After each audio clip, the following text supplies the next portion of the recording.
Welcome to Talk to Him, a show where we discuss self-help strategies, money, music, fashion, education, relationship, business, and how it all links to financial success. Be sure to hit that like button, and while you're at it, share. It costs you nothing to share, folks. I'm your host for this show. My name is James Leveque. Talk to him. Man, come vibe with me, fam. Come vibe with me. Today, I'm your host. So today, we have a special guest, through one of my closest friends, Basil Waj. They actually played ball together at Merrimack College over the years. And I remember going to Merrimack, just chilling over there, vibing with those guys, man. Today he's an entrepreneur. He's building brands. He's involved in dog nutrition and the pet wellness space. And from what I've seen, he's all about faith, growth, and creating impact. So today we're going to talk about life after sports, entrepreneurship, building businesses, overcoming challenges, and what it really takes to bet on yourself. Ladies and gentlemen, help me welcome my main man, Kenny Jones. Kenny, how we doing, brother? All is well. What an introduction, bro. Like, I feel like I'm gonna run through the wall. I'm ready to get to it. God is amazing, man. I'm so blessed and so grateful, bro, to be able to be here with you. And again, I'm so proud of you for being able to have a platform like this to be able to inspire other people such as myself and the younger generation. So I appreciate you, brother, and I'm so proud of you, bro. So just wanted to start off like that, man. Man, thank you, man. Thank you, man. You know how it is, bro. With everything, all the hurdles, Yes, everything sir. we all got to go through, man. So for the people who don't know Kenny Jones, right? Who is Kenny Jones beyond the business, beyond basketball, beyond social media? Who is Kenny Jones? Hey, look, that's a loaded question, man. Loaded question. From who I used to be to who I am is obviously a completely different person, but everywhere in between, I've grown and been able to see some amazing things along the way. So I was born in New London, Connecticut, so a New England kid, right? So Yankee from, I'm in Texas now, so that's what they would call us right here. But born in New London, Connecticut, where I had a phenomenal upbringing, but it was, stricken with a lot of challenges with your family, with drugs and, violence and a lot of different things that come with that. Mm-hmm. So it was stricken in that nature. But as a kid growing up in it, Jay, as a kid growing up in it, you just love being able to be around your family, Mm-hmm. being able to go play when you want to go play, be around your friends, all that good stuff. So New London, Connecticut is everything to me. I love where I'm from.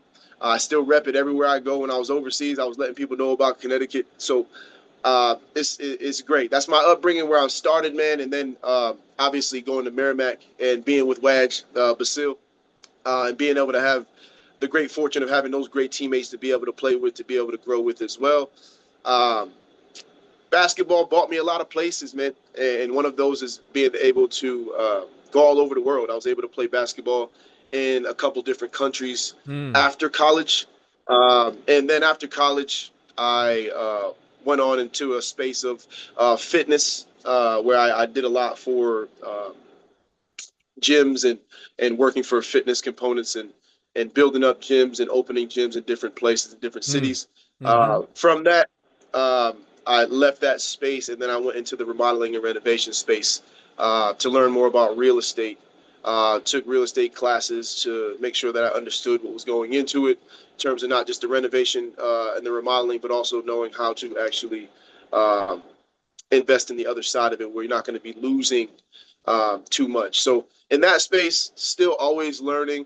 And the dog training aspect came, God is amazing, man. It just, I wasn't expecting it, but I was Yeah. in need of it. I was in Yeah. need of it. I was in desperate need of it. So the dog training after that came into a space for me that now every day I wake up, my integrity never has to shift and change, and I'm just so grateful that I'm able to help different families with not only the dog in the dog space, right, of the unconditional and learning how to be able to adapt and learn with our pups. So it's been from that to this, man. I could have never imagined being in this space, but I'm just so thankful, bro. I'm just so thankful that the Lord has put me in position to be able to lead and help people grow and understand. So I'm here, man, and it's a beautiful blessing to be able to be here. I love that, man. I love that, man. Like, let me ask you this, right? What did sports teach you, right, that business never could? Um, Great question. I think the quick answer that comes to my mind is a certain level of brothership and Hmm. brotherhood and fellowship. Excuse Yeah. me. And the brotherhood in sports, especially when you got high school. Like when you're in high school, you grow up with these dudes. Like you grow up from being young and you grow up with them. You get into scraps with them. You sleep over houses. You eating out of the refrigerator. Like you're doing I mean, their mama's cooking for you. You're talking to their grandma. Like you know what I'm saying? Like these are you're building. You're growing up with these people, and then you get to go and put that work in, what you do to build each other up. And you get to put that into battle against another team. Yeah. What sports did for me that the business I don't think could ever do is that camaraderie that you build. In order to build that in business, you have to go into business with those kind of people. And Hmm. being able to go in business with those kind of people, not everybody has the same mindset, the frame of mind, so it doesn't always work in that component. So with sports, everybody's going for the same goal, right? And everybody's going for has the same mentality, and that is how are we going to win, and we did all this work to win. So now we got to go out and execute. Right. So there's a lot of the fundamentals of of teamwork is instilled through sports for sure, and discipline, time management, empathy, uh, pride, all of the things that are great for business. The fellowship and the true camaraderie. I don't think you can find that in business. Yeah, man, that's a great response. As you're talking about that, right? The brotherhood, the camaraderie. I'm thinking about Charlestown. I'm thinking about all of those things that personally that we had to go through, and also I remember coming up there to Merrimack College as well too, having to go to ABA, right? Which Yeah, low key I yeah, hated, but I loved it absolutely, at the same time as well too. You know what I bro. mean? When you look back at it, you know that ABA was important. Yeah, Yeah, yeah, the summer days when you outside sweating and you with them kids and you like, man, how long we gonna be out in this sun? How long we gonna be out in this sun? And, you know what I mean? And then at night when we all get to hoop and we all yeah. got to play. Yep. Rick, remember when Rick used to come down there? Rick Yeah. Brunson used to come down there every summer. He Absolutely. came And with he little bought and he Jalen. He bought came low with he little bought Jalen. Jalen as well too. Yeah. That's what I'm saying. He brought Jalen at the time, and he was young. He used to watch us play at night, and yeah, I talk about a lot of those times, man, and I miss him. Man, Burt, God rest his soul, man. He changed my life, man. Yo, so let's get back to that, right? You play for the legendary Burt Hamill, right? Um, what's one lesson from Merrimack that still sticks with you till this day? Mm. From Merrimack, um, I think it was because I don't want to exclude anything because I think because I had some tribulations in the beginning of Merrimack adjusting, right? Yeah. I had a difficulty uh, adjusting to the demographics, Mm. and uh, That's another thing and there as was well some too. That's yeah.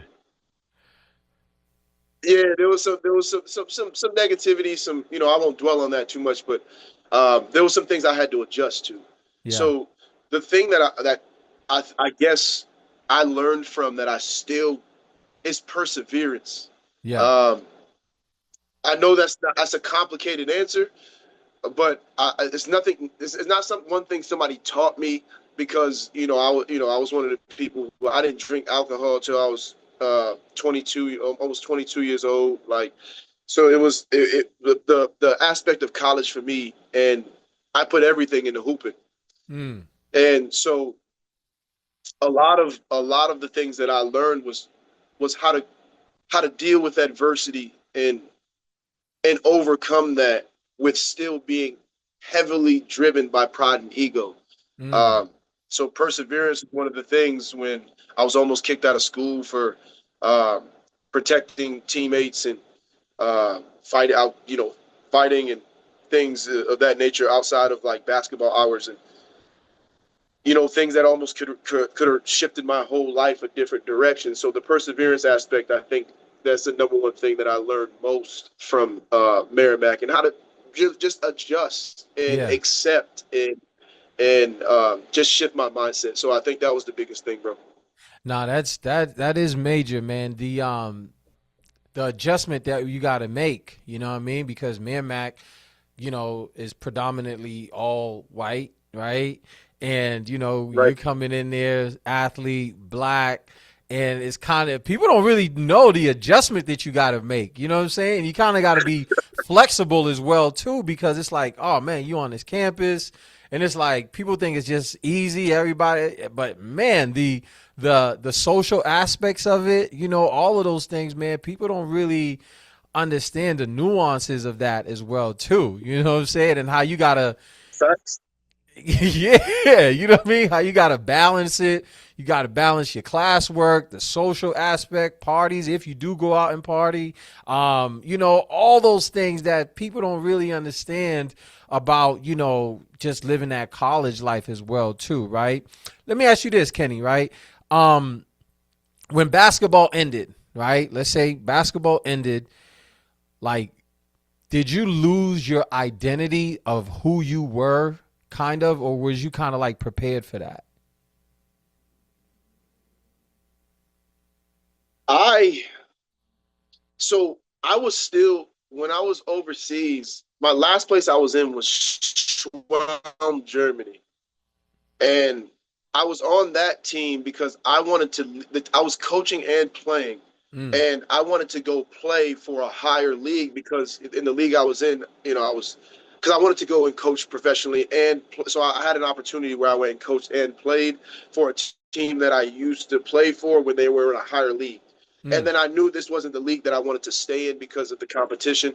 So I went to another team in Schwelm, and then I was going through something relationship wise, like and the woman that I was with, we just started our relationship, and I was in a back and forth of if I stay over here, I'm not going to have this relationship, and I'm not going to be able to build a life that I thought I mm, was going to wanted to live.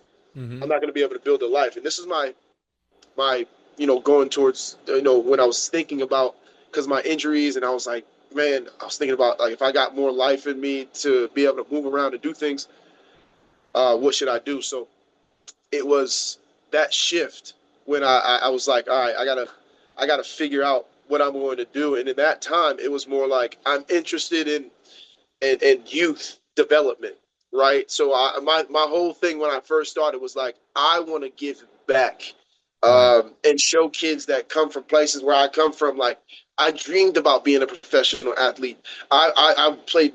I sacrificed to be a professional athlete, and then my backstory is it's a lot like a lot of kids of color that come up in uh, disenfranchised areas, right? In areas that are lower on the socioeconomic spectrum. mm, So I really wanted to devote my time into that. So I went into a lot of stuff with the Boys and Girls Clubs, and I was teen counselors and doing things with the military to be able to build that up. And um, I always knew that I wanted to do something to give back. So you asked if I had a plan. I didn't necessarily say I'm going to use everything that I had in school, but I knew sociology is what like my sociology degree is what I went in terms of human behavior. Okay. And I didn't want to be, because of basketball, I didn't want to be a social worker, but I wanted to be connected to the youth, especially those that were deemed as troubled. I Mm. wanted to be connected to them. So, again, I didn't have a set plan. I just knew the direction in which my heart was. Everything that I've always done from there has always been about encouraging and uplifting folks, uh, and is utilizing my skill uh, to be able to bring folks together. So, yeah, I didn't have a set plan, but I knew what I wanted to do to be able to uplift the youth. I like that. I like that. So was that back in like in Connecticut, or how did was you doing all of those work in Connecticut back home, or how did you finagle that? So right when this is 2007. So I was in San Antonio because I wanted to try out with San Antonio. I wanted to try to get on the summer league team Yep. because Bert knew Coach Brown. Coach Brown was an assistant for the San Antonio Spurs. He used to come Mm. watch us play. So I came down to San Antonio, worked out, had a couple workouts, and then unfortunately I didn't make the summer league team with San Antonio, and then I ended up going and playing in Finland. Mm. But in that span, I was working at a athletic club in San Antonio, Okay. and and that's when it like sparked to me, like I was like, if I don't play basketball ever again, what would I actually love doing? And it's always been helping the underprivileged or disenfranchised, or it was to help people that grew up like me. I Right. grew up in for 2 years we were in homeless shelters. We were eating at soup kitchens most of my childhood, but that was normal for me.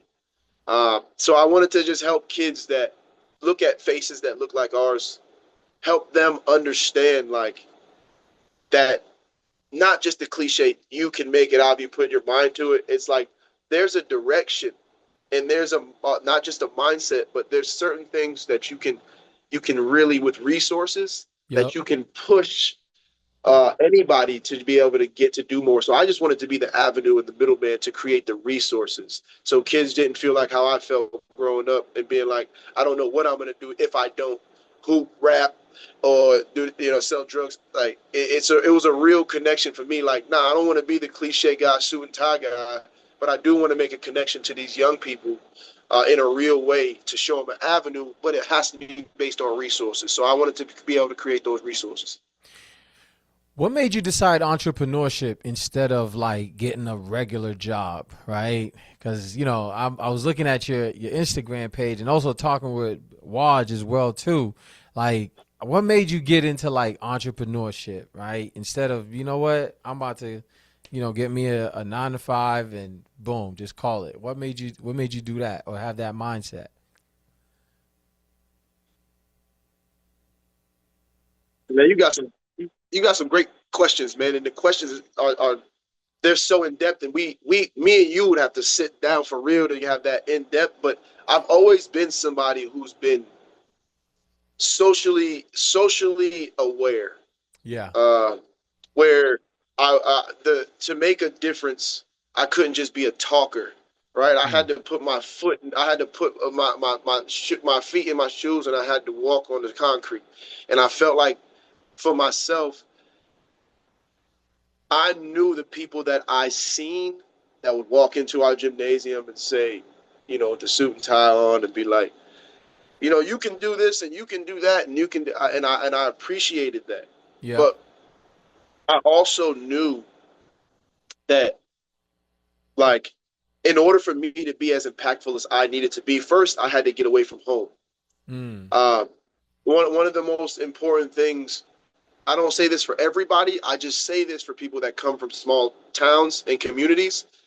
And if you're if in your mind, the reach is only within the scope of what you know. Mm-hmm. It's very difficult. It's very difficult to escape that mind frame. So Mm. I knew very young, because of the struggles, the trials and tribulations that I was going through, I wanted to get out because I knew me getting out was going to be able to expand my brain, my mind, and resources for my family and generations to come after me. So this is an extended version of why I became an entrepreneur.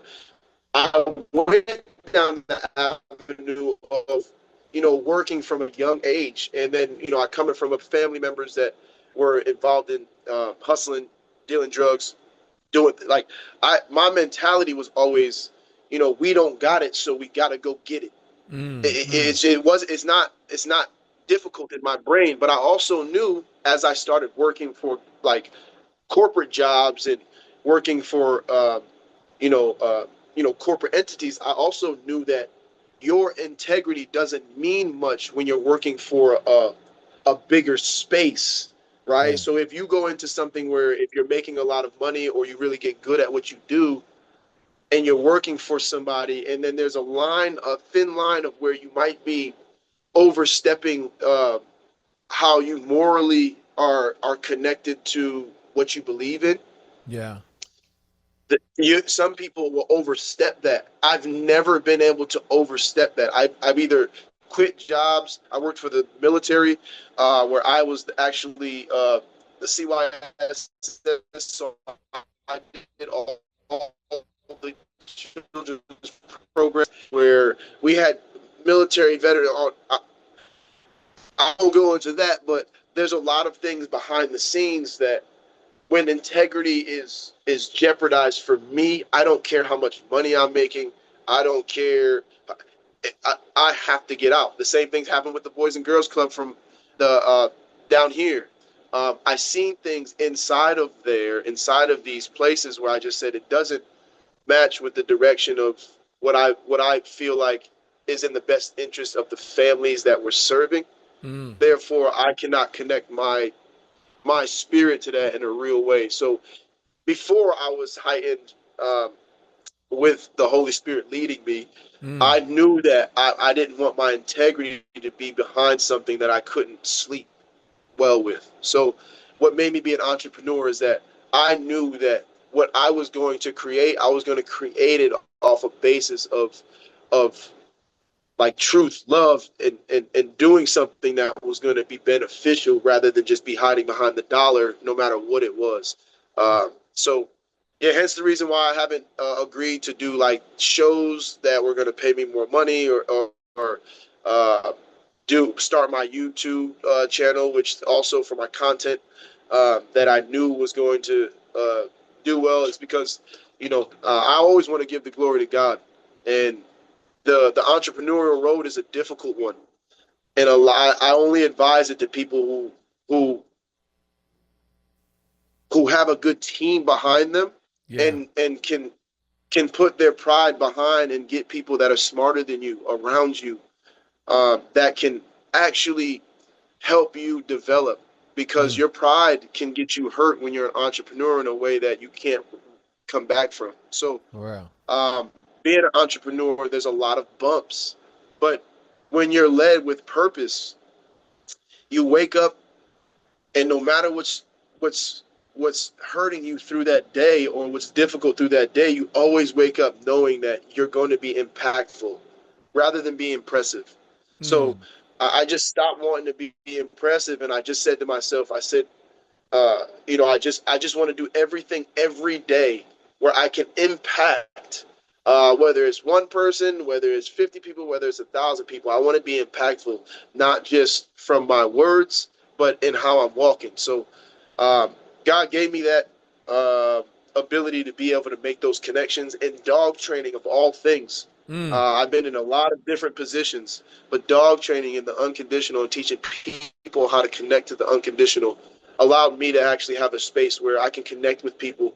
Um, Dog training is my Yo. ministry. I outwardly just just bring people together in something that they can't, which is the dog can't communicate with language to them. So they're able to get a different scope of something that loves them that they don't understand. So I think God used me in a way that was like, hey, look, you got this voice box. You're good at communicating. You've been using it for ways to be successful, but you've been recruiting for the wrong team through sin and doing things that you ain't supposed to be doing. So I think now the road that I'm on, the entrepreneurship is if you find purpose and you are not fighting with yourself based on integrity, that's what I think an entrepreneur is. Yeah. A lot of people say just because you start your own, but there's a lot of people who start their own, sell it, never look back because they just were like, hey, I just did it for the bread, and But there's some people who love their baby, which is their business, and even if they do sell it, they still become a part of it just because they're like, I just want to make sure that, I just still breathe the same air as what I created. So I feel I'm you. that guy. I'm the Yeah. guy that's like, I just always want to breathe the air. And when I was 25, I said at 35, I'm going to quit the corporate world. And that's Mm. exactly what I did. I built up and saved up and did the things I needed to do. So at 35, I quit the corporate world because I knew corporate world is not what I wanted to be in, to be fulfilled spiritually. So I had to get out of it because it was drawing me. It was long hours.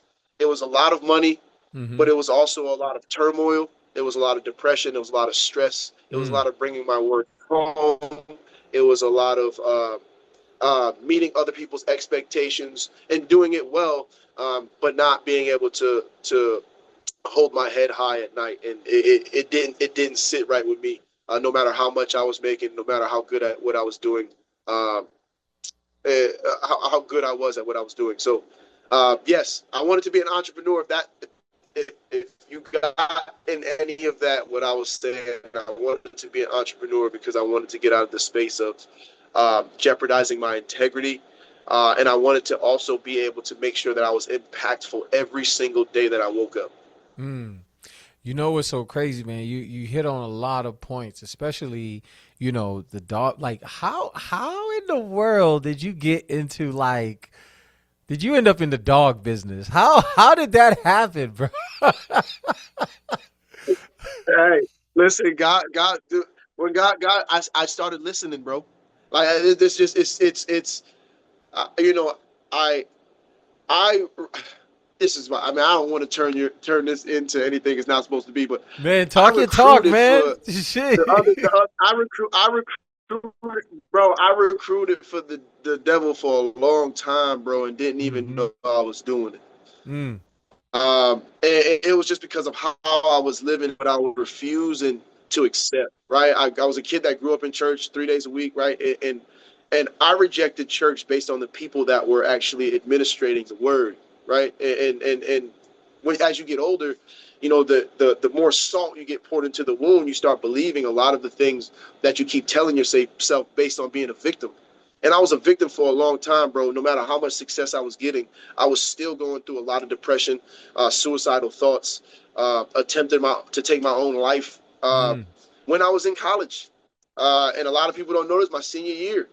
And we'll get back to that. And you just remind me to get back to that. But I want to stay on this point is that all of these things that get thrown in to like trying to understand, I was pushing it away. Like, nah, I'm gonna go do this. I'm gonna go do this because I was in music for a long time, as you know. Yep. I was writing. I got movies, things and movies on soundtracks. I got people that I used to write for.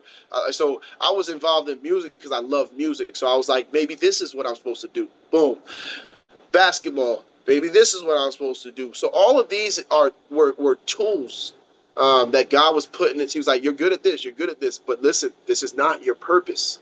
Right. And then I started getting into things that were being more purposeful, that were being more fulfilling. I barely even watch basketball now because even though I love the sport, basketball was my identity because I didn't have one. Mm. When I was hurting, when I was sad, I would go hoop. When I was happy, I would go hoop. When I was frustrated, I would go hoop. when I never talked to nobody. I would just, everything that I would do would go and shoot, go run sprints, go do something because I didn't have an outlet. So I defined basketball, and I put basketball in a place that God was supposed to fill. And Mm. I put a lot of things that God fills. And when I started to actually realize that, I just said, Lord, whatever you're going to actually to present to me, just allow me to be able to go out and be the best that I can be at it. And of all the things that I've been good at, I've been the manager. I've led men. I've been the captain of every team I've ever been on. I've been the leader defensively and offensively on every team I've ever been on. I've, have more accolades, but it's always leading men. And it's always been leading men by example. All my teammates know this. I was a hard person to play with because I demanded something different than a lot of people demanded of themselves. Mm-hmm. And I was the person that showed them. I was who's going to be first in sprints, who's going to be first in these runs, these lifts, who's going to sprint after every single game, no matter if I play the whole game or not. Like this is I was always a leader of men.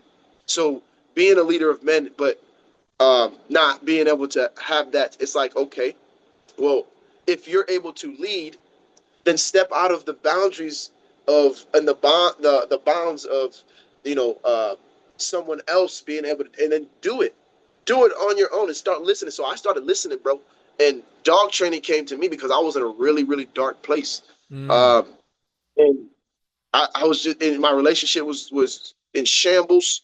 I was making a lot of money, but I was wondering why I was so sad all the time.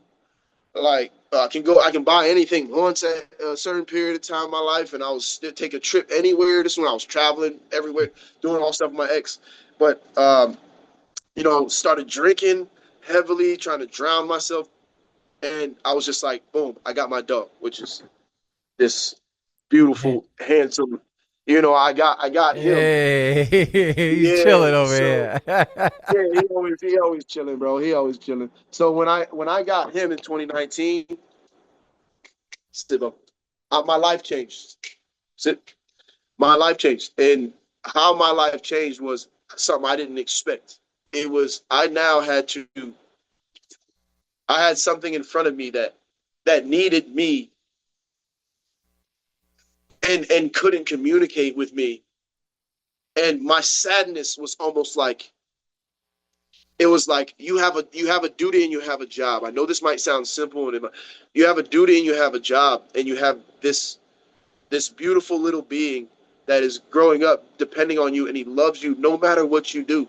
Mm. So you got to try to, and I said, if I can give him 5% of this love that he's giving me, then I can be a better person. And in that, I was spending because remember, I retired. So when I got him in 2019, I was 35 years old. So Mm-hmm. I said, I'm going to retire. So I retired right before I got him. So when I got him, I put 6, 7 hours a day in with him, taking him everywhere I go, doing everything. And everybody started saying, he's off leash, and you see him, he's 80 pounds, 85 pounds. People would be like, how is he so well behaved? And in my mind, I was like, what do you mean? Mm. Like in my brain, like that's how my brain went to, like, what do you mean? He's my dog. Like, what do you mean? How is he well behaved? Because everything in my life, remember, being a leader of men, having an expectation, having everything in my life has always been like, well, if I got a dog that looks I'm gonna make sure that everybody changes the way they talk about this dog, changes about how they talk. I felt that way about black men, Mm. changing the way I speak, not saying and I worked on that. I spent 2.5 years working on my vernacular and my speech. Right, these are things that if I'm gonna do the work, so if I'm gonna do the work, in my mind it was like, how is this dog so well behaved? In my brain, I was like, how is your dog not? You Right. get what I mean? Like it's like in my brain, it's like when somebody says to me, like, I can't shoot free throws. It's like, okay, well let's go to the gym until you can't do nothing else, until you don't eat food. I'm not saying this, do this. This is just how my brain. when it comes to Absolutely. how crazy my brain is for like to be disciplined.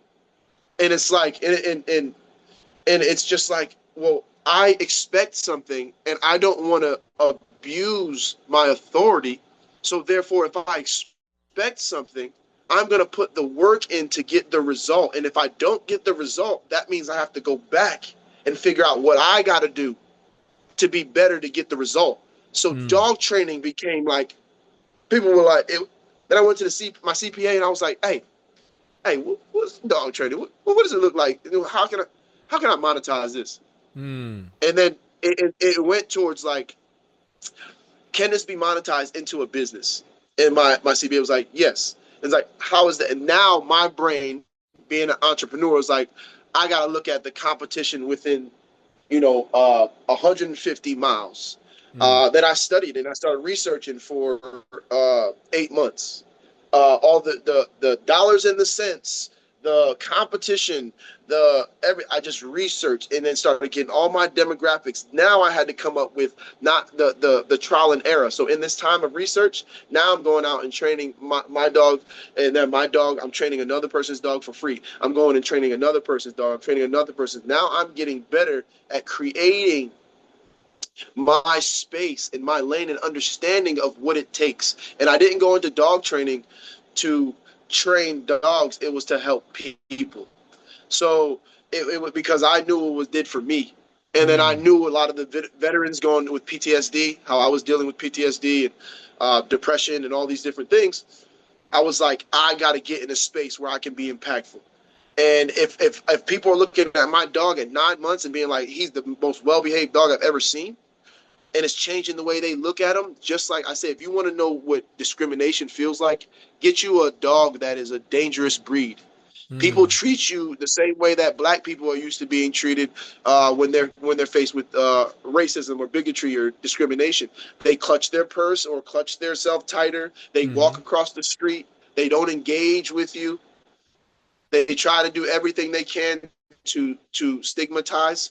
Oh, that is a bad dog, or that's an aggressive dog, or that dog kills people, or that. I say, if you want to know what discrimination feels like, get you a dangerous breed, and you'll feel it. And I say that in a real way because I say that to my clients, and my clients feel that. Like I got a Mm. client that's never had a big dog ever. They had a Rottweiler, and they're like, I never have been treated this way before. All right, Wow. people don't even give my dog a chance, and my dog's the sweetest dog ever. And I'm like, see, that's how a lot of us feel for real, right? And I don't, Yeah, that's and I crazy. don't, and so I knew that dog training, and I know I'm saying this with some humor and all that stuff, but there's a lot that goes into why I chose dog training and why it fits so well. Because over 80% of what I do is adjusting human behavior. So training the dog is only about 5 to 7% of what I do, right? The majority of what I do is adjusting. So this goes back to college, sociology, human behavior. It's like now I'm going in and adjusting humans to stop being lazy, to stop making excuses, Mm. to start holding themselves accountable, to start having more of a structure behind their day and a discipline in their day. So my dog training, you got God said, no, I'm going to use dog training, but you need to be impacting these people's lives. And you got to Mm. make sure that in every single house that you're in, you make sure that you know where you got this from. Just like I'm talking to you, bro. Just like I'm talking to you. I'm talking to you with every single thing in my being, um, to have a regular conversation, but I know where it came from. Mm. I know what I had to do when I sat in and I went on my fast a year with no drinking, no smoking, no getting involved in nothing that had to do with even the way I ate. I knew the demons that I had to fight, how I couldn't sleep, how I felt like I was about to die. I knew what it was to break away from my old self and redefine myself in a space of righteousness and truth and love and forgiveness. Right, Mm. bro? I know how difficult it is to obey the Lord. Mm. Right, but I know that this is the walk that I was designed to walk in, and every day Mm. I wake up, I you know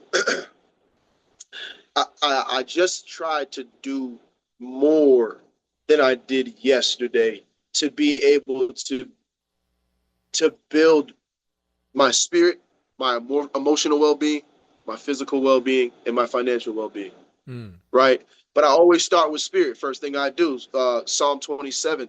I read the whole thing uh, every day, where I'm already down. The Lord is my light and my salvation. Whom shall I fear? Mm. The Lord is the light in my life. Of whom shall I be afraid? When the wicked, even my enemies, uh, and my foes, uh, came upon my flesh, they stumbled and fell. These are things that, like, every day I try to, like I work out.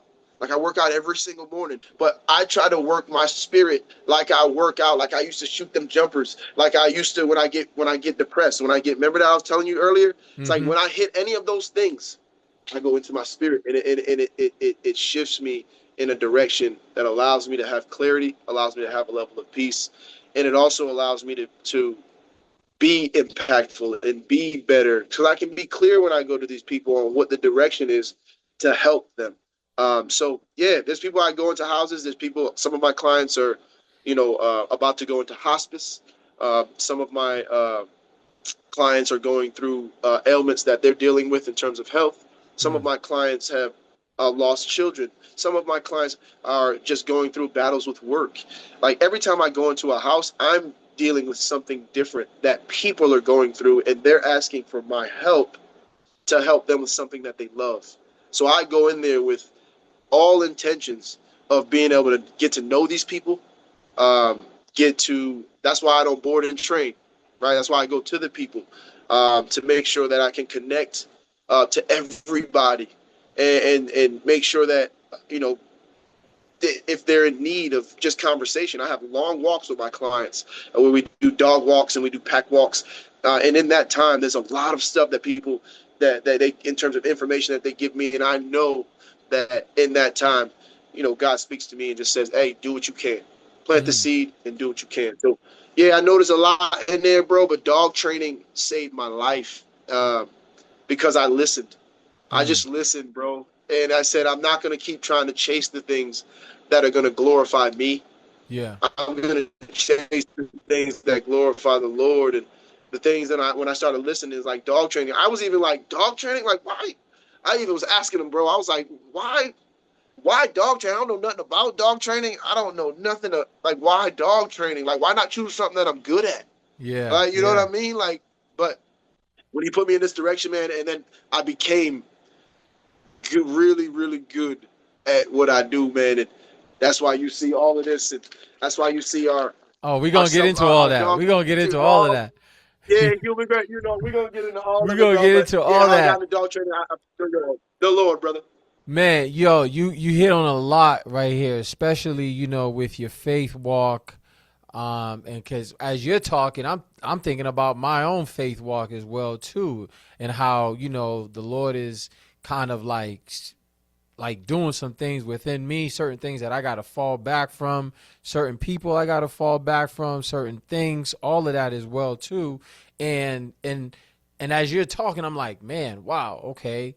I'm not the only, I mean, I know I'm not the only one, but that message definitely resonate because it's like, you know, I think before he elevates you, right? He's like, yo, I need you to get rid of certain things. You know what I'm saying? Because if I don't get rid of certain things and he does elevates me and gives me whatever it is that I do need, everything that I ever wanted, all of those things, then those things may become dangerous towards my own, my well-being, you know what I mean? And then now I'm kind of like just in the flesh and doing all these things, and I'm not really like conserving myself, conserving my energy, all of these things, man. So as you're talking about that, these things definitely resonated, bro. You know what I mean? Um, Let me ask you this, right? Being in dog training, have you had any bad experiences with dogs when things go wrong? So yeah, man, I got bumps, bruises, gashes, pieces of my flesh ripped out. Uh, there's a lot of things that can go wrong, right? There's a lot of things that can go wrong because uh, this this being can't speak to you, right? So it's my job to be able to understand what the dog is trying to communicate. There's certain traumas that the dog has gone through. There's triggers that we cannot see and understand that the dog might see or hear something, or there's certain things we can't just assume there's one way to help any dog, just like people, bro.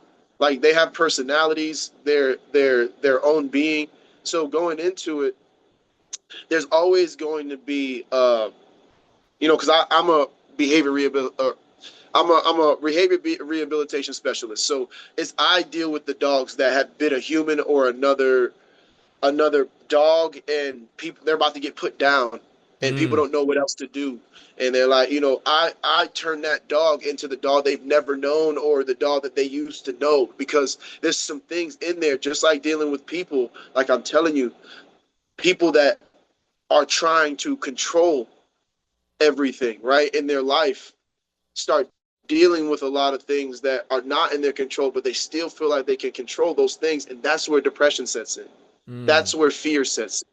That's what. So as humans, we can go to somebody and be like, "Hey, this is what's going on." Whether it's a mentor, whether it's a clinical psychologist, or whether it's a therapist, whatever it may be, we can go to somebody. A dog, they just have to just go with, especially if they're being domesticated inside of a home.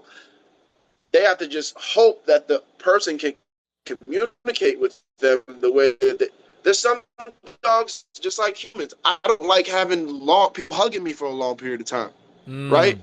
Some dogs might not like you petting them all up in their face. So if you understand that, there's certain things that you got to get from certain dogs that helps them be successful. And so that's the reason why when I come in, it's more of that experience. But there are some bad ones. But again, if a person has had a dog since it's been a puppy, 9.9 times out of 10, if that dog has behavior issues, it's because of the human. Mm. Mm. So it's whatever it may be, right? And I'm not saying that, but it's usually because of the habits that the human instills. So, dogs only have three motivators: food, praise, and toys. So Mm. if you know what their motivator is, it's very difficult for you not to reach your dog, right? It's Mm. not like a child. It's not like where you got to actually, some days they're gonna be happy, some days they're gonna be they'll be yelling at the same thing that was just happy about 5 minutes ago. You gotta give yourself patience, and you gotta be able to open yourself up to learn. And yeah, there's a lot of times when it's very difficult, bro, but not more difficult than dealing with humans. Not at all, bro. A dog can bite me right in the face, and I still will be like, "You're gonna be all right, right? You're gonna be all right?" I look at a dog like that. But if you get a person who is being argumentative with you, and it's constant, year after year after year after year, I still say you'll be all right. But there's a lot more that person has to do to be all right than a dog does. You know what I mean? A lot more What's work. absolutely? What's your is there like a favorite breed of dog to train? Do you have like a favorite breed of dog to train, or how does yeah? The ones with eyes, ears, and the tail, bro. Nah, like Mm. there's just no, there's no breed that I like. There's some dogs that are way more attentive based on their bloodline. There's more dogs that are more inept to, like, they want directional training, like functional training. You'll tell me what to do. Two types of dog learning. It's like you tell me what to do, dog, and the dog's like, I want to figure it out, dog. Right. Mm. So the I want to figure it out, dog. Right. You is basically like I throw something, the dog's gonna look at me and be like, I'll go get it when I feel like getting it, but I'm not really hungry right now. Like I'm not, but I'll go get it. I see it's over there. And then the other Wow. dog is just like, you threw something, that you threw something, which means that I want to go get that, and I want you to throw another one. Like, so I love training both dogs, because in the first dog, I have to be able to build up its motivator and be able to see, okay, well, how is it going to be to train you? How can I get you to enjoy doing this?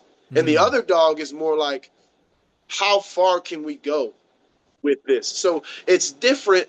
Um, the dogs that are the most difficult is the dogs that have the most difficult owners. Mm. So the people who say I trained, because dogs can't lie, right? They can't make excuses. So when I Mm-mm. go to people, I'm like, "Hey, what you guys work on, Linda, or Grace, or Mike? What you guys work on this week?" And they're like, "Oh man, we've been killing it. We was working on sit, stay, down and stay, heal." And then I'm gonna say, "Cool." I'm gonna put them over to the side, and I'm gonna go to the dog. I'm gonna be like, "Hey, Rover, what y'all work on?" And then I'm going to do the things where it has to show me what they worked on. And if they're BSing and lying, the dog's going to show them. So they can't hide behind like I did it, right? They're paying Wow. for a service, which means just like if they're paying for a service, I'm going to make sure they're getting results because our name, my brand is tagged on every single dog. So I make sure that they're going to get what they're paying for. So I love all the dogs the same to train them, but for different reasons. I believe that, every conversation can teach us something, right? What's one life lessons that you've learned from dogs that has made you personally a better person?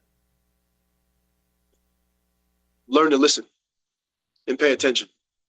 Mm. Um, I also one of the biggest things when I worked with nonverbal students when I was working with like youth administration and doing things is shut up, Mm.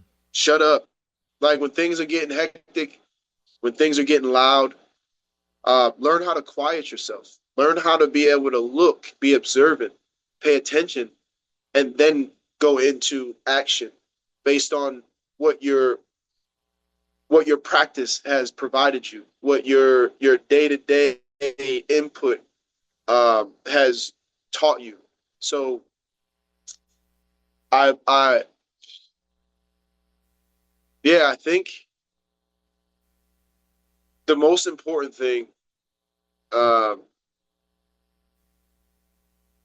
is learning how to pay attention, slow down, pay attention, and revise what it is that you thought was working, and then go back to. I'll tell you what it directly did in my relationships. Is every person has been through this in every relationship. When your significant other is hot, heated, and you're having a conversation, and they're really like going in you. One of the biggest practices that nobody had to coach me, teach me, or anything is I learned this through dog training. When they're going through, then I'll tell you how it's relative. I'll tell you how it's relative first with the dog. When you say sit and your mind might not think you're saying it 5 times to the dog. Sit, sit, sit your, I said sit, right? Your tone starts shifting and changing, right? Mm. Because you're having to repeat yourself. Mm-hmm. Right? So you're having to repeat yourself. Your stones. Now you start getting the dog to respond to the fearful tone. You don't Mm. even realize it, and now you start talking to the dog in the fearful tone all the time, thinking that's the only way it responds, rather than going back to the learning how to get the dog to sit on the first sit. So now you're not frustrated in your tone. Does that make sense? That makes sense. That makes sense. So now converting that to the human aspect of it, when even if I'm upset, this is also discernment. This is also what's taught through the gospel and through the truth. The if I'm upset or there's some turmoil that's within me, first I don't bring that to the Lord to be able to figure out how to adjust and get through it.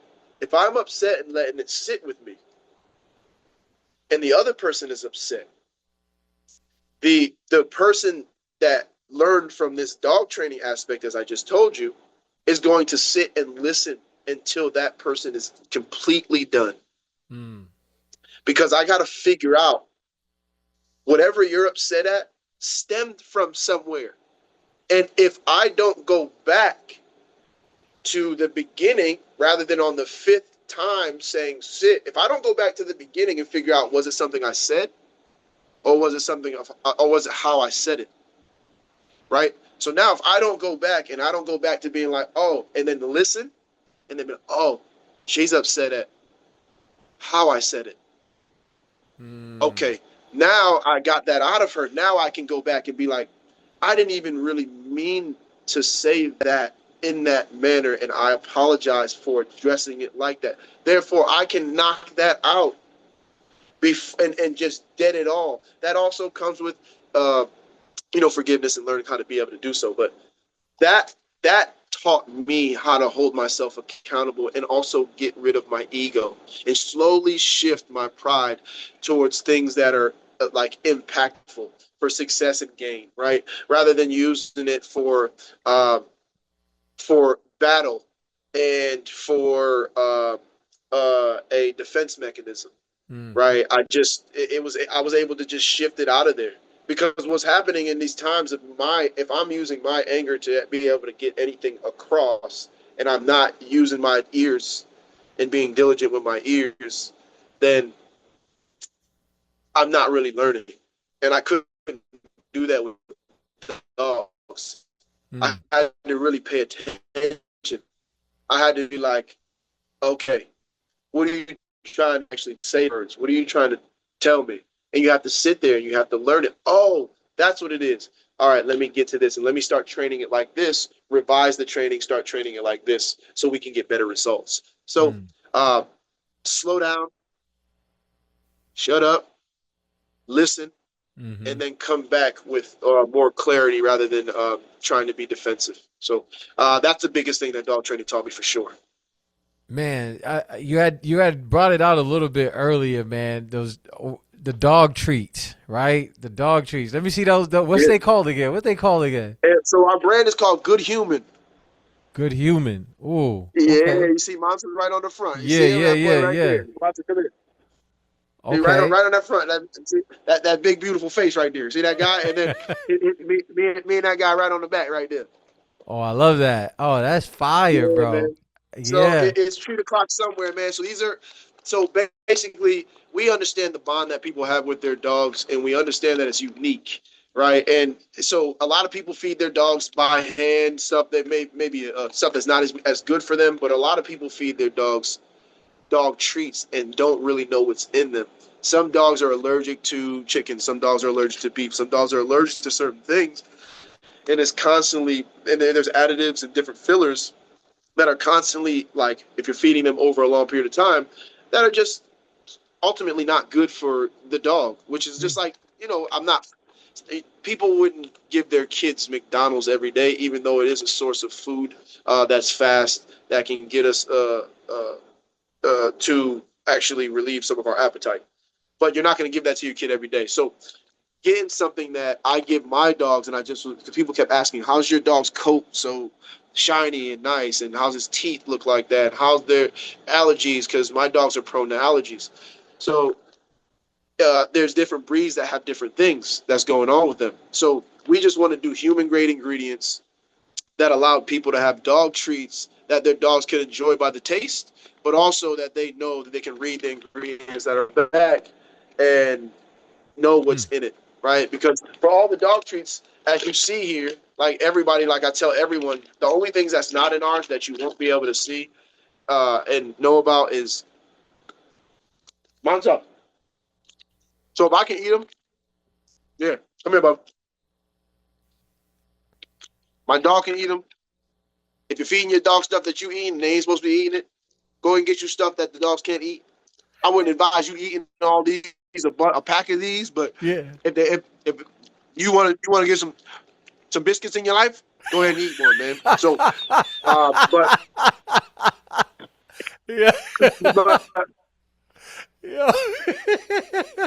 I try to tell both, man, it's rosemary extract, man, and good things for inflammation. And we got things that you can customize with these as well. So the difference, there's a lot of people on the market that got healthy dog treats, but the difference between us is that eventually we're going to be listening to our clients, of course, and our customers, and we're going to be customizing our orders based on if dogs have inflammation, they got gut health problems. We use a lot of flaxseed in all of our stuff as well. They got gut health problems.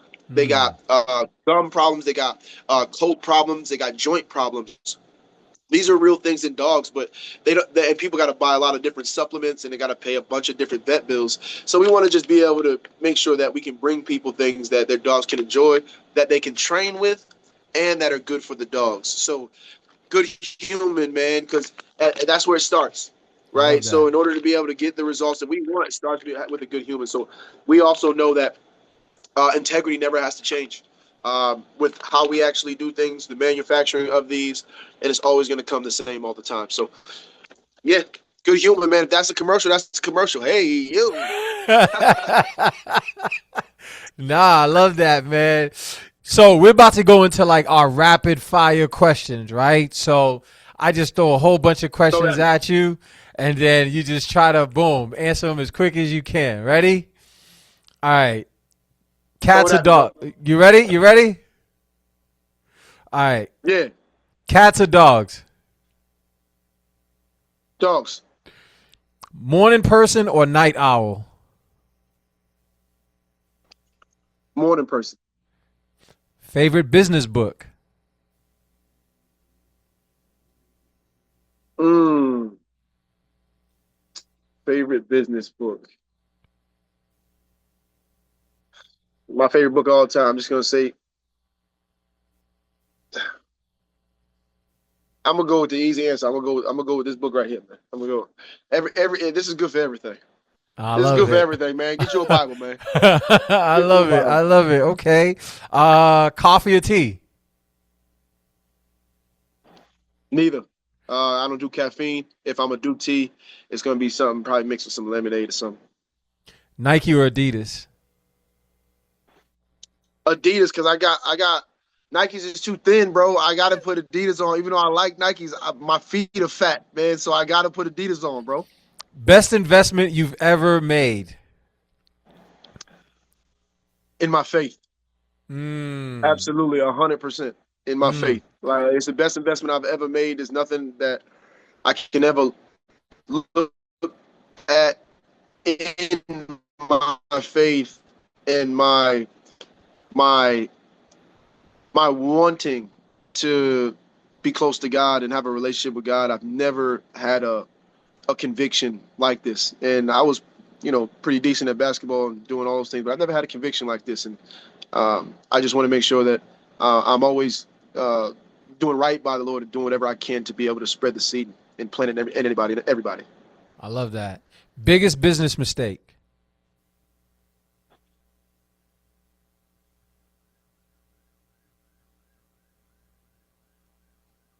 Mm. Mistrust. Mm. One word. Mistrust. One word your friends would use to describe you. Passionate. Favorite place in Texas? San Antonio, baby. Okay, all right, here we go. If you had $10 million tomorrow, what business would you start next? I would absolutely continue investing in animal sanctuary for people, especially people with disabilities and people with uh, mental disabilities or physical disabilities. Uh, I would also invest in land Mm. uh, because I would like for my family, generational. I would like to invest in land that there is no debt on, but land that if I decided I wanted to build a commune and have all my family members on, then Hmm. I would do that in a place that we really enjoy. Legacy or money? Legacy, Why? 100%. Why? Um, money, it money can't give us access to the kingdom. Mm. It can't give us access to the kingdom. How we treat money and how we lust over money, it won't drive us to any true sense of peace, right? The truest sense of peace is going to be able to be in your purpose.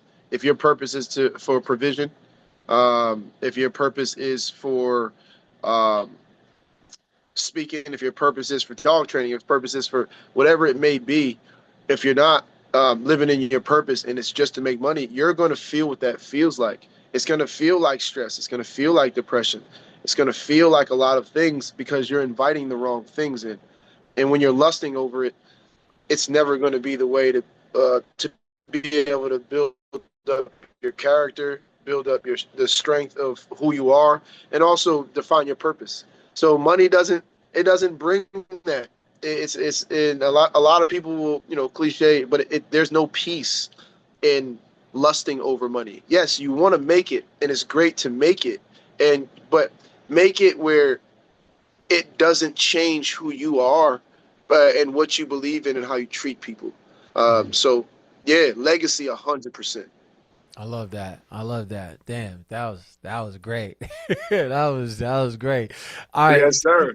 let me ask you this, Kenny. Right? If we got a couple of minutes. If your dog could talk for 60 seconds, right? Let's say your dog could talk for 60 seconds. What do you think he'll tell his owner?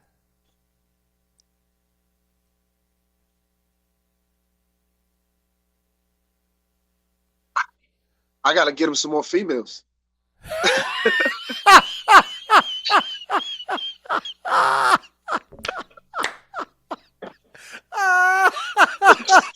Hey, my boy, he like, yeah, that's right, Pop. He like, yo, look, yo, because my boy's still intact. I gotta breed him again. He remember what it was like to have them 8 babies. He like, hey, look, go get me another one so we can keep getting it done, bro. But yeah, my boy is frustrated and backed up, bro. So that might be one of the things that he might be saying to me, man. yo, let me all right. So, what's one habit that separates great dog owners from like average ones? Because I noticed when you was talking about certain owners of the dogs, like is yeah, like what do you think is like a habit that's just separate great dog owners just from from an average one? That's gonna be an easy one to answer, but I'm gonna throw it at you because you're gonna be able to answer this question. Mm. In order to be, in order to be, if you had to put one word, in order to understand greatness daily, what's the practice that has to be every day? What's the word? What's the word every day? What must you be? Discipline. Discipline. There you go. There you go. So the difference between being a great dog owner and a good is discipline and structure, Mm.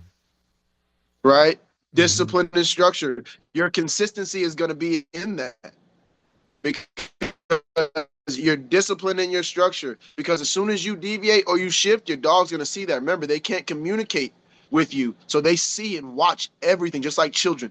So you can't one day just be like yelling and screaming, telling it to do something. Then one day you're not it's going to be too inconsistent. So you have to make sure that your discipline and your structure is always matching. And you got to be inconsistent. You got to be consistent in what you do. It's just like anything else, bro. Being great at anything, you got to be disciplined. You got to be consistent. It's not. It's not. It's anything. Because remember, over 80% of what I do is adjusting to human behavior. So Yeah. getting people out of making their excuses, getting people by saying, I'm too tired. I work too much. Well, go get a gerbil. Go get a goldfish. You know what I mean? Like it's like people that tell me they can't work out because they got little ones. It's like, hey, they looking at you. Do you Right. know that they looking at you? You know Yeah. that your habits are going to be their habits eventually. You know that diabetes in children wasn't until the 90s. Do we know these things? No, we don't know these things. But discipline is important because you can't get out of it. And if you're a disciplined person, then what comes with that is consistency, structure, and all that in between. I love that. So drop. I love that. I love that, man. I love Yes, that, sir. man. Yo, Kenny, this was a classic, bro. Shoot, we went Hey, into bro. faith, we I went into appreciate like you, man. Miramac, we went into a whole bunch of things. Oh, there was one thing that you mentioned that you wanted to get back Yes, sir. into when you was at Oh, Miramac. I don't know if you want to talk about oh that. yeah. So this, because I said I wouldn't. Yeah, I won't shine too much on it because negative space is not what I want to dwell in. Yeah. So in Merrimack, everybody knows this that knows my story. Um, Lightfoot, me and Lightfoot. So I didn't drink alcohol, but I went to a lot of parties. There was a gentleman that was on our campus named Vitu. He used to throw a lot of parties, and I was always rapping at the parties, right? So I would go to the parties, and me and Brett Cadet used to always be on the same page. We was just on the same page with everything. But I didn't drink, so I would go to the parties still. I would, throw parties. I would do things to be a part of what people were doing to be able to make some money, do some things, right? To if we're doing theme parties, be able to rent something out, be able to get some money, whatever it may be, or whatever, any of those things. But I would go and rap at these different places. And one night we was coming back home, and there was a young lady that I used to talk to or whatever, that I no longer like just I no longer was communicating with her. Like really, I mean, this was AIM was a thing. You know what I'm saying? Instant messenger. People will Right. leave old messages for you when you come back Yep. to it. You know what it is. You come Yeah. back to it, you be like, yo, I got 35 away messages. Right. So it was in this time, and we were coming. Me and my teammate was walking back from the dorms at the time. It's like 1 o'clock, 2 o'clock in the morning. We were walking back from the dorms, and the young lady, she was a Caucasian young lady, and she said to me, she said I wasn't responding to her. She called my name, and I wasn't turning back around. I was like, yo, let's just keep walking. Let's keep walking. Let's keep walking. She was with two other Caucasian males. One of them didn't go there anymore. He went there, and his brother was still there. And uh, we kept walking, and she called my name again, and then she said, I know you hear me, and then she said the N word. And Mm. again, remember, I'm a freshman in college, which means I went to my prep school year, and I'm a freshman. So I'm about to be 20. I'm 20 years old, right? So I'm not like, but at the same time, I'm also not. I'm not who I am today, and who I Right. was then was like, oh, word. What did you say? And as I got closer, the dude that she was with put his hand out, and me, what I do and what I'm good at, I tend to stay away from. Mm-hmm. And he found out what I was good at and broke his jaw. Um, and his brother wanted to jump in. I had to piece him up. Then a car pulled up. Two more dudes jumped out. They whooping my teammate hockey style. Put his whole shirt over his head, punching him, whooping him while I'm taking care of the other brother. The other one's just folded up while I'm taking care of the other brother. And then I have to go jump and help my other teammate, right, who's getting jumped on. And when he comes to and square up, public safety comes, police come, and they immediately grab me and the other teammate who was also black. And then they call Wow. the ambulance for the other guys. So hey, I was all bloodied up. My shirt was all bloody. I was in a black and like I was all bloodied up, and it was asking me whose blood is this. I was like, it ain't mine. It ain't mine. But so what happened from that situation was I almost got kicked out of school because Mm. if I didn't save that instant message, if I didn't save that instant message from her apologizing, calling me the N word, I wouldn't be at Merrimack Mm. because it was my word against theirs, and they was like, she never said that. This never happened. This never and self defense because it was a self defense, right? Mm-hmm. Because he put his hands on me first, and there was people around there that seen. Mm. So, for me, it was I almost lost an opportunity to be who I am today from a situation of like obviously racism, but me not handling myself in the proper way that could have just changed everything. When I was just off of pride, right, and fighting over a chick that I don't even You know what I mean? Like, Yeah. and when I was just so triggered by her saying that, I was like, I'm not gonna touch you, but you got two dudes that can get these paws right here. So Mm-hmm. I said, you can't protect them. I say Mm-hmm. they just innocent bystanders, and I feel bad and I feel terrible that they had to be a part of that. But from what I come from, if you put your hands on me in a way that's defense trying to push me back, like he wasn't trying to push me back because I wasn't going up to her. I just came up to her like ear closer, like say that again. Mm-hmm. What did you say? And dude like pushed me like so I was immediately and because Boom. they we wasn't drinking, I had no alcohol in my system, all these other things. It was like I had to go through all of that, and I had to. The biggest thing was saving that message. So the reason why I even wanted to bring this up, not because of negativity, is Yeah. to give a message to all the young men that are going to be going into college and men that are already in college. You are going to have a high, especially if you're an athlete and you're decent at what you do. You're going to have a heightened sense of attention that is going to come at you from all directions. And a lot of people will tell you this, but a lot of people don't give you the real. That attention could also get you in serious trouble with the law.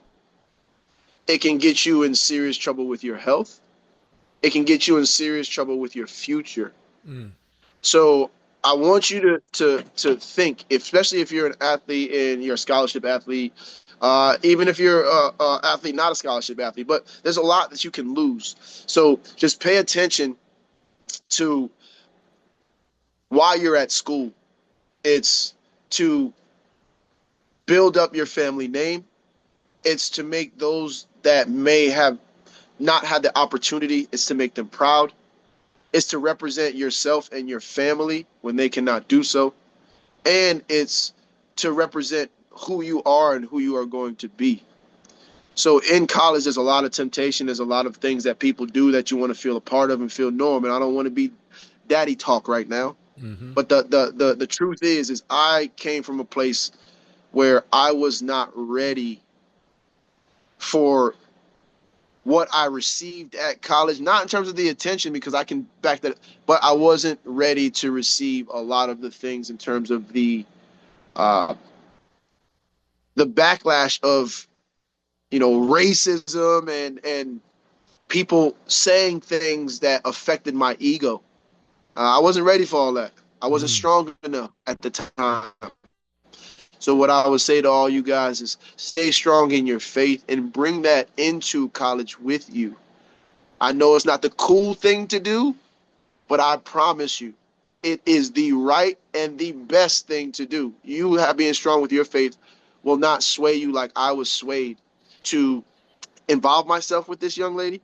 I didn't have any discernment, I didn't have any boundaries, and I didn't have any standards. So it would have prevented all of that. So if you're going to get anything from that story that I just told about me almost getting kicked out of school, not being able to get the accolades that I got, not being able to be a professional athlete the way that I was a professional athlete, and not bring pride back to my school, um, lean in on your faith. Mm. Lean in, man, and God bless everybody because He needs you. He hears you, and He's ready for you when He's right next to you anyway. But He's ready for you when you want to open your heart.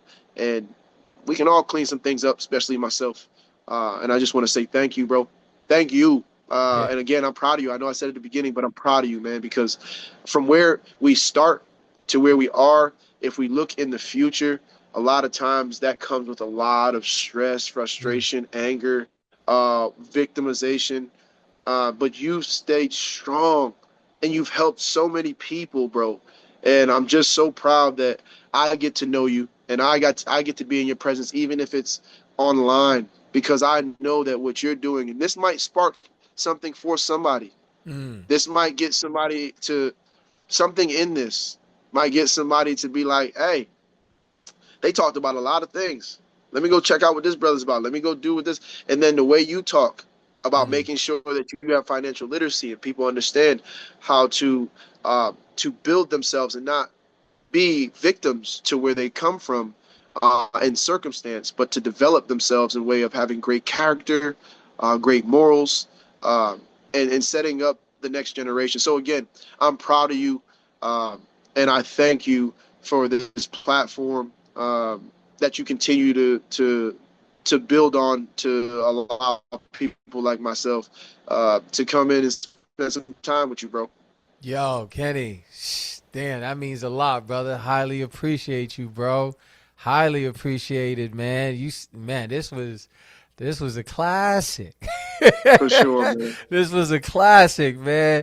Yo, so Kenny, how can people get in touch? How can people get in touch with you? Yes, sir. Like tell us, like, your information, website, social media, all of that. Yes, Yes, sir. sir. This is easy, man. So I'll let everybody know. I'll show them. I'll show them, right, and then I'll tell them, right, so they can get it, like they can screenshot it, they can do some things, right, they can see it, right, and then they can see all the things, right. Mm. Good human, good human, good human. So the first thing is going to be, you can go and find us, our canine training page, established in 2021. You can find us on Facebook at Mansa's World Canine Training LLC, MANSA apostrophe SWORLD Training LLC. If you look at us for Instagram, you're going to be able to find us at Mansa, MANSA, King of Kings. Mansa, King of Kings on Instagram. If you're going to be able to find us on TikTok, it's going to be the same thing. Mansa, King of Kings. If you're going to be looking for Good Human is going to be our new handcrafted dog treats. You can find those pages on Facebook under Good Human Dog Treats. You can also find it on Instagram on Good Human Dog Treats. Further things to connect with us, I haven't been on it in a while, but RIM Academy, which is Real Impact Mentors, is also our nonprofit to be able to give back to those in need. We do something every year, all year long, and we're trying to build that and develop that back up. So if there's brothers and sisters out there that want to connect with me, that want to be able to have conversation about how we can be more impactful, I'd be glad to have that conversation as well. Yeah, I love it, man. I love it. So I always end it off with a quote. Life will eventually ask every athlete the same question. Who are you when the cheering stops? The answer to that question becomes your legacy. It's your main man, Jay. Live, love, light. I'll holla. Peace and blessings. Kenny, hold on. Yeah.